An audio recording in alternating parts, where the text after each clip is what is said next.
Da-na-na-na-na-na-na, da-na-na-na-na-na, da-na-na-na-na-na, da-na-na-na-na-na, dun, dun, dun, dun. Okay. All right. Woo, we finished the last pod singing with our beautiful voices, by the way, singing the CBS March Madness theme, and then we opened up this one doing the exact same thing, which is what the people want. They've told us this.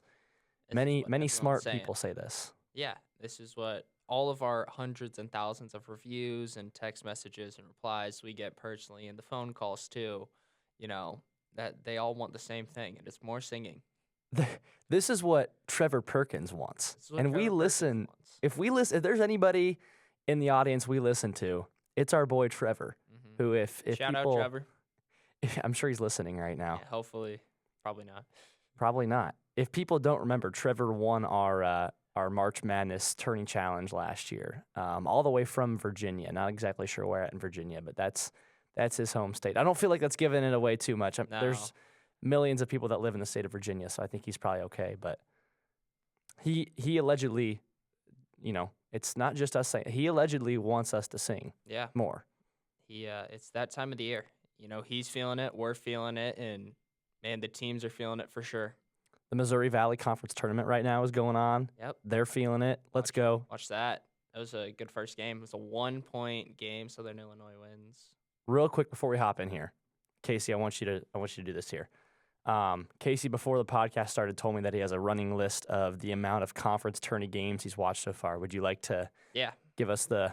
So it started when I was watching the very first conference game of the year, which was, of course, ASUN, as a true sicko does. And I go, I wonder how many conference games I watch. And so I started tallying it. I've watched 3 Atlantic Sun games, 2 Sun Belt, 2 Patriot, 1 OVC, 1 Missouri Valley, which I believe is a grand total of 6, 7, 8, 9 games so far. I think that's like 50%. And I mean, aside from the ASUN, all the other ones started on last Tuesday night. This week or last night? Most of them really picked up last night. I think Sun Belt was Tuesday. So that's pretty impressive, Casey. And then I think Patriot and OVC were yesterday and Missouri Valley was today. So it was great. I had breaks in my schedule to catch the beginning of the first half and then the last 10 minutes of the Missouri Valley game. Then right after this, going home to tack another one on the Missouri Valley board. It just, we sleep in May. Yeah. That's why John says it. Guys like us deserve to consume college basketball like this time of year. Some people have hobbies. I watch college basketball. Amen. Love quoting that guy. Love it. All right. We got a lot to get to today in a short time frame, so let's just dive right in. We'll start with Iowa State basketball as usual. Really a wild couple of games inside of Hilton Coliseum since we last podcasted, being obviously the Arizona game on Saturday. With everything, the whole spectacle there, Tyrese, Haliburton, George Niang back in town, the whole revenge tour against Caleb Love after what happened in Tucson, and Red Panda. Yep. How could we forget? She was on her A game on Saturday. Yeah. That was elite. We got front row seats to it as well. We did. Yeah, you and I took the brunt of the camping this weekend. That was when I opened the tent door on Friday night, Casey was in there completing his shift. He looked like he was about to I think he maybe had 5 more minutes of staying in there before he probably gained frostbite. Yeah. No, I couldn't feel my toes for 20 minutes when I got home, but we had great food, Got some Papa John's pizza and cinnamon pull-apart bites, but Caleb had the brunt of it, taking the overnight shifts, not once, but twice. Absolute dog for doing that, and just piggybacking off our hard work. That's all everybody else was doing. It's all for the love of the game is what I say. Yeah. Just love the Cyclones. And good win Saturday. Took care of Arizona. But I think at least you and I kind of talked about this, and I think most people would have agreed. Going into that 2-game stretch, most people would have said that BYU was probably a tougher matchup. And I say we spend more of the time here talking about that game because that's the more recent one. Iowa State falls in really just a double overtime thriller against the BYU Cougars on Tuesday night. Gosh, I don't even know where to start with this game. I feel like there's so many ways to dissect it. The biggest thing for me is, when you look at the box score, if you would have showed me the turnover differential going into this game, I would have said, man, Iowa State wins by double digits. BYU turns it over 29 times. Iowa State just 11. That's the winning formula for this team. And they lost. That is so rare. And, the give has to come from somewhere, right? And that give was in the rebounding margin where Iowa State got out-rebounded 52-24, over double the amount of rebounds the Cyclones had. That's really bad. And I think that's just kind of, when I look at why the Cyclones lost this game, that's got to be the biggest thing. Yeah, I mean, you look at the BYU, just the starters alone, rebounds 6, 6, 6, 4, and 15. Keba Kita was just fantastic. You kind of got to give him hats off. And he also had the chase down block in double overtime against Heisey on the breakaway that I think kind of might have been the nail in the coffin. And you compare it to Iowa State where, your starting center, which was Chatfield, had 1 rebound all game. Jefferson had 4 rebounds. Milan with 3. Lipsy with 1. Keyshawn had 3. We were led by Nate Heisey with 5 rebounds. Compared to their starting lineup had 4 or more. You got 3 guys with 6, 4, and then 15, not to mention another guy off the bench, Dallin Hall, with 5. Just out-rebounded, and it was a clinic that BYU put on. It was. And, Iowa State goes down by 21 points in the second half, right? Rallies all the way back, descended to overtime. To me, though, the game, you obviously can't fall down by 21 points and expect to win. To me, though, the game was lost, obviously in the rebounding margin as a whole throughout that game. But also, if you look at, the first 10 minutes of that game, Iowa State was winning for a while, right? And you looked up at the stats and it said, hey, BYU's got, 10 turnovers? I think they had 10 turnovers in the first 7 to 8 minutes, and Iowa State only had 1 or 2. And Iowa State only led by about 3 or 4 points by maybe that 10. I'm kind of just spitballing here. I don't remember exactly how it all shook out, but roughly that's what it looked like. And when you get that opportunity to force BYU, a really good offensive team, into so many turnovers, you got to capitalize. They weren't making shots during that stretch. And that was part of the problem, too, because you knew BYU was eventually going to make shots and stop turning the ball over, probably. They didn't necessarily stop turning it over, but they got to making shots on possessions. They didn't turn it over. So that was the other thing, too. It's like Iowa State didn't capitalize off of a good start to the game and when they were doing what they wanted to do. Yeah, I mean, Iowa State did what they do best. They played really good defense. They're very physical. They forced their opponent to try and make some difficult decisions. And BYU, they made mistakes on a lot of them, like you said. But, the three-point shooting especially, I think, is another thing that'll go underlooked.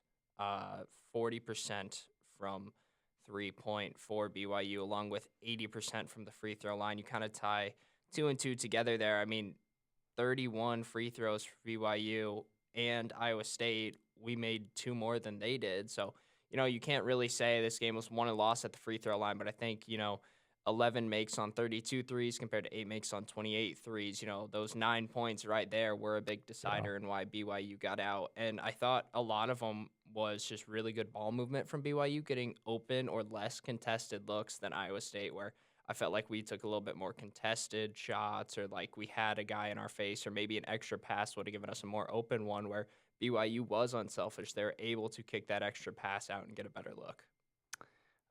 Yeah, I would agree with you there. It felt like a lot of their threes came on that, that stretch where they built the lead up to 21 points as well. And Iowa State's defense was good for pretty much all of the game, except for about 5 minutes there in the second half, where, like you said, a lot of open looks for BYU, a lot of transition looks as well. That's when the Clones started, only 11 turnovers, but most of them came kind of right in that little stretch.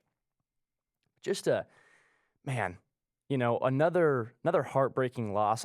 I think the Auburn and Arizona losses are still more heartbreaking to me than this one, because Iowa State, was right there the entire time, lost on buzzer beaters. This one was like, you felt privileged to actually be in a spot to win at the end, considering how bad that game got at one point. But man, to me, it was like that could have been one of the all-timers. Would have been a really high-quality win. It was electric inside of that venue, rallying the team back from 21 down, double overtime on a night where schools canceled the next. It was just everything was right there, and now you're pretty much guaranteed that 3 seed line. It's the 2 seed is out of contention. If you had won that game, man, it's a completely different story today. But it's dang, just another missed opportunity. Credit to BYU though; they're a really good team, playing like one of the top 5 teams in the country right now, probably. Also, I actually think we're the 4 seed. I think BYU jumps us and gets the 3 seed now You think so? because they have one less loss than us. They're 13-6. We're 12-7. Well, just in terms of, are you talking Big 12 tournament or March Madness? Oh, Big 12. Yeah, good point. Because the double bye is gone One. for Iowa State. I think we're Are we 5? we're the 5 now. I didn't even realize. Let me look at the standings here. Well, you have While the you're standings doing pulled up? that, no, I'm going to hit on one more point. Sure. We did force a lot of turnovers. 29 turnovers. Guess how many points we had off those turnovers? See, that was the problem. Yeah. Just tell me. 34 points off turnovers, only 11 fast break points. Dang. So you're scoring around 1 point per turnover, which usually isn't bad. But when you force 29 of them, then it starts getting, okay, that's not very high up there. Like, we're not executing on these gifts that we're given, and only 11 of them in fast break. It's just those numbers you would expect to be a lot higher when forcing 29 turnovers.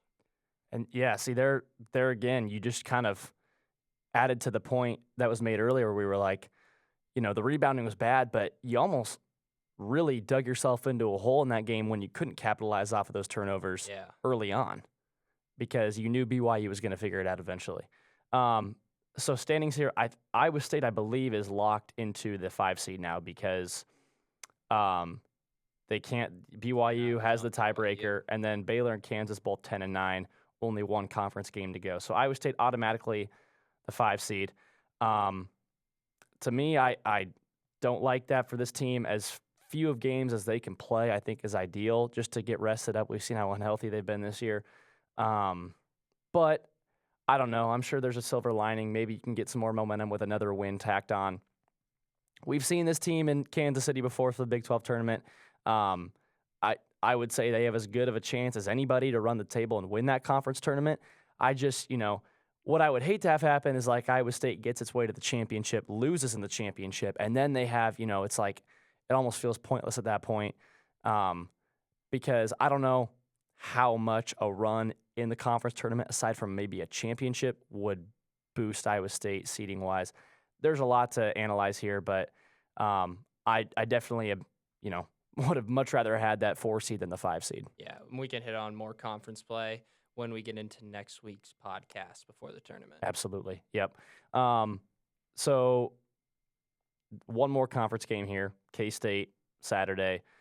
I think Kansas State's win last night against Cincinnati actually bumped that Iowa State loss earlier in the year up to a quad 2, which is good for net.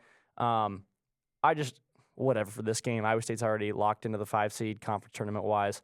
I really want the Cyclones to come out with a vengeance in this one after what happened in Ames earlier in the year. I think they will. K-State, their season is over unless they win the Big 12 tournament. I want Iowa State to just stomp on their grave this weekend.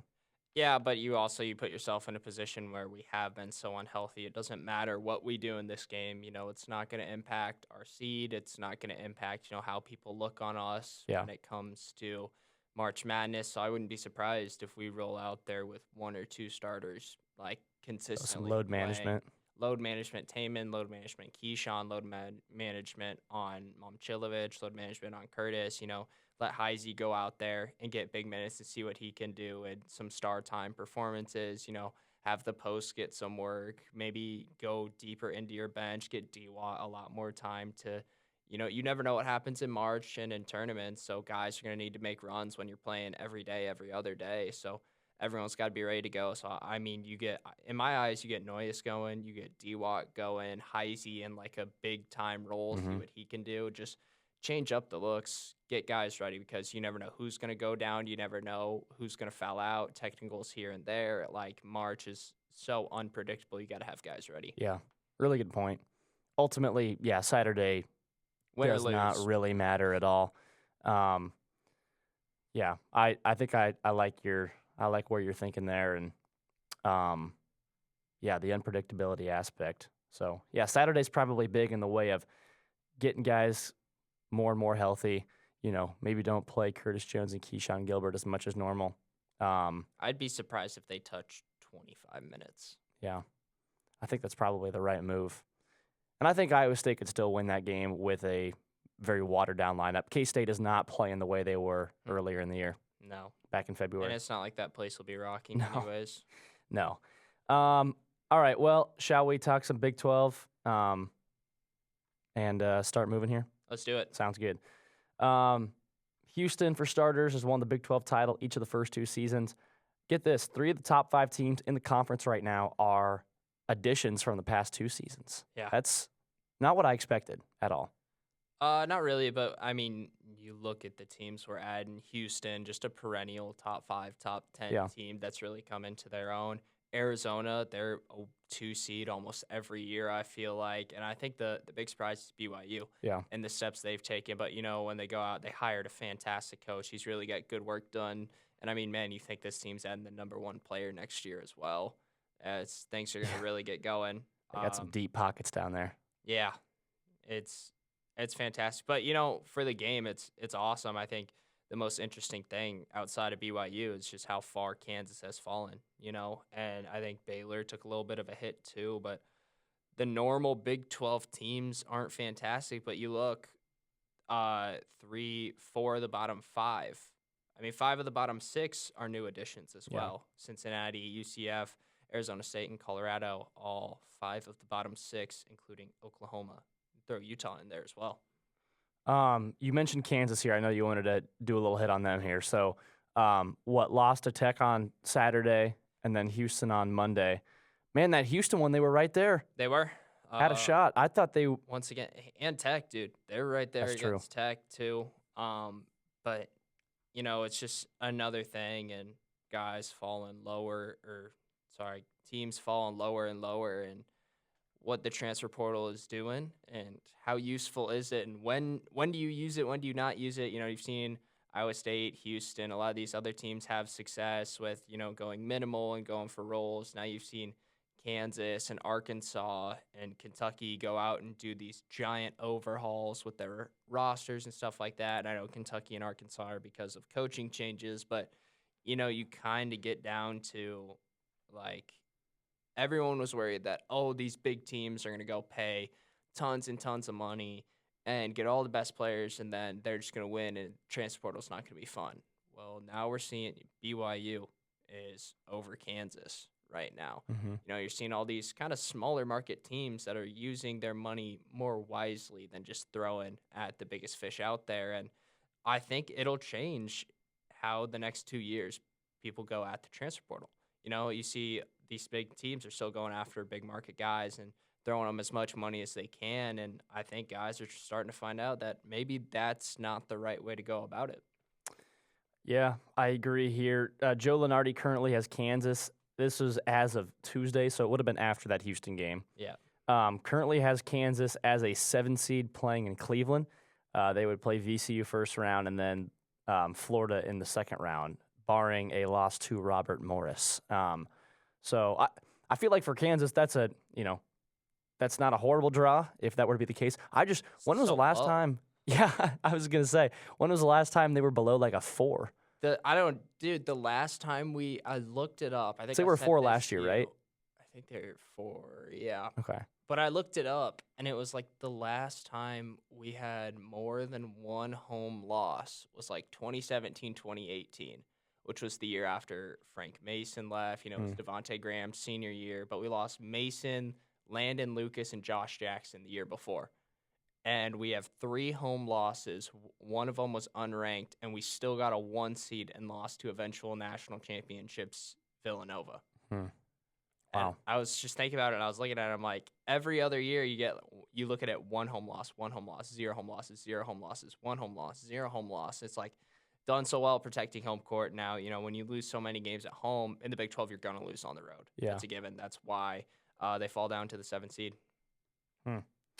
Well, it's an interesting spot, and I'm really curious. It feels like the regular season has just, Kansas, Bill Self have kind of thrown in the towel in the regular season for a while now. Yeah. I'm curious to see what they do. I'm guessing they probably don't care too much about what happens in the Big 12 tournament. Probably just play as minimal as possible, and then, see if the experience with that coaching staff, with the players there, is enough to potentially, kind of galvanize everybody and make a deep run. I don't know. I certainly am not counting them out yet from that possibility because of just the, again, the Bill Self factor. And Yeah. was it last year they didn't even have him when he was under, or was that 2 years ago? 2 years ago. Okay. Yeah. Interesting though. We'll continue to analyze more of the Big 12 next week with the Big 12 tournament coming up. But Lunardi currently has 8 Big 12 teams in the NCAA tournament. I think West Virginia is that last one. Nobody, I believe, as of Tuesday on the bubble in the Big 12. Sure, TCU's just behind the bubble. Probably, yeah, they're right there, I think. Baylor's listed as the last 4 buys, the first one there, so they should be fine. Also a team that is just insanely underachieved this year. It's a young team, though, when you look at it. I mean, they started 2 freshmen this year, so. Yeah. I just feel like they've underachieved every year since that national championship. And maybe I think it's because you expect so much now because they got that national champ. Because I feel like before, they were a great 3-4 seed. I guess even now they're sitting at 7 seed in the Big 12, so that's underachieving even for that. But I feel like we expect them to be so much higher up. I feel like 3 to 5 is a good range for them, but still underperforming that. But I think we've gotten to a point, in our lifetimes, we expect Baylor to be up there, 1, 2, 3. Yep, and ultimately they are still Baylor. But yeah, Scott Drew's raised the bar so much that in a down year like this year, it's kind of almost maybe not a 1A 1B with Kansas, but it does feel very similar where it's just expectations have been set at a certain point. That's about all I got Big 12 wise. Best conference tournament in the land next week, baby. Yep. Come on. It's second best is going on right now, and then the best one starts next week. Let's go. How about the one guy, or just people, Utah fans in general, who want to move the tournament to Vegas? Which is further west than any Big 12 school is when you look at it geographically. Yeah. I get you want to move it west a little bit. You could say move it to Texas or Arlington. That's where football is, right? Yeah. Arlington. Because you want to be more centered with these new West Coast editions. But I mean, you look at Kansas City, and it's kind of been tradition to have it there. And I get if you want to move it west, but Vegas makes no sense. There's at least one other tournament going on in Vegas. I think the Big Ten tournament moved there. Yeah, Big Ten moved to Vegas for I think it's only 1 year or 2 years. Yeah. I think there's a mid-major tournament around that area too. I can't remember. But it's what does Vegas have to do with? And if all you're caring about is money, I get that in this day and age, but you're going to get so much more money when you put it in Kansas City and you have 4 or 5 year top schools just traveling right there. Utah, I'm sorry, when, you don't finish 4th, 5th to last, you can have more say in things. Go win the tournament. Hired a fantastic coach, by the way, for next season, so could be competing next year, but when we jump over that hurdle, then you can start talking about moving the location. Love it. Well said. Shall we make some picks here? Let's do it. Starting with the Friday game. Wait, real quick. What are the records we got right now? You are 6 games ahead at 61-48. I am just swimming above 500 for the second year straight at 55-54. But we have 9 to pick. We'll kind of fire through these. Okay, sounds good. Yep. All right, we're starting. We got 2 games on Friday. This one is a Big Ten matchup. Purdue goes to Illinois. Candy Boilermakers get something going and not be a first-round elim? Uh, I will go with. I think I'm gonna go with Illinois here at home. I think this is a team that, I don't know. I think it's more of Purdue. It's just been on such a struggle bus lately. I don't have a ton of confidence in that team right now. I feel like it's always this time of year that they really start to, well, I guess normally in March Madness, but in the month of March in general, Matt Painter, aside from making the national championship last year, Luke? they tend to have, yeah, exactly. They tend to really struggle. So I'll go Illinois. Yeah, I'm going to go Illinois as well. I don't think last year really was a statement on Matt Painter. You put him in that East bracket where UConn was, and he doesn't get out alive, where Iowa Yeah. State was. I mean, he doesn't make it past the second round. I think Illinois is starting to get their footing going, too. They had a little bit of a struggle, but I think they're getting their feet back under them at the right time. And, for that reason, I'm going to take Illinois at home as well. A little bit of a more fun one here to end off let's go the Mountain West. Colorado State and Boise State on a 9 p.m. Friday tip-off. Whoa. Okay. I'll go the home team, Boise State. You go home. Give me the Broncos. There's a couple fun ones thrown in there, just to mess around. I'm gonna go Colorado State. It's a very solid team. I liked how this team played last year. I think they're very well coached. But I don't know if Boise State can really get it done. Colorado State still competing for that share of the conference title if New Mexico drops one, so I think there's a little bit more to play for them. Head into our first ranked matchup. It's Saturday game, St. John's Marquette. St. John's did lock up the regular season Big East already. Yeah, what a team. What a team St. John's has been this year. Rick Pitino, bringing the boys back. I like St. John's here in a win at Marquette against Shaka Smart's squad. I'm going to flip the script on you a little bit. I'm going to go Marquette. It is at home. I think they do want a little bit of a payback. I know Pitino has been red hot. He's getting everything going. St. John's has been a fantastic team, but I think Marquette gets this one done. Sounds good. Caleb, how about we go to the worst basketball game of the week, NC State at Miami, the game that no one will watch. Nope. Miami just hired a new coach, didn't they? Yes. For that reason, I'll take Miami. That's fair. And I think I'll take NC State for no other reason than I need to start making a comeback. They went to a Final Four last year. Yeah, they did. With not even close to the same roster. No one's there, but heading to another ranked versus ranked matchup. Sorry we're keeping this one quicker today, guys. Only 30 minutes. Yeah, we're on a time crunch, unfortunately. Alabama at Auburn. I'll take Auburn in the bounce back here. After last time, because Alabama won the last game, right? These two teams played. Auburn did. They did, didn't they? Okay. Yeah. I'll take Auburn again. Alabama's kind of struggling right now. I'm gonna take Alabama. They need it bad, and I think they'll go out there and get it done. A second straight pick'em for Michigan and Michigan State, 8 versus 17 on Sunday. I'll ride the Izzo March hand right here, the hot hand, Tom Izzo and March, as John Rothstein would say, January, February Izzo. I'm gonna go the same route. I think Michigan State is on fire. Izzo is back in his rightful place, and it's his time of the year. Mm-hmm. And then, of course, battling for those last seeds in the Big Ten tournament, Iowa at Nebraska to round us out. Ah, yes. I'll go. I'm gonna. You know what?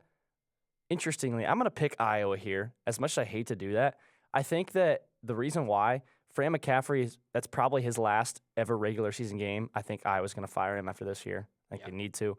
I think he's gonna have the boys ready to go, playing for him, playing with fire. Without a doubt, I'm gonna go Iowa as well to round it out and really seal the deal on Nebraska not making the tournament this year. Yikes, that's tough. I think we have quick 3 for 3. We can wrap. We can do it quick. Should we just go like literally one after another? All right, my not good is anyone who doesn't get to experience March Madness and has their season end this week. My number 3 is UNO, undisputed regular season conference champs. My number 2, Oregon baseball beats Columbia 35-1.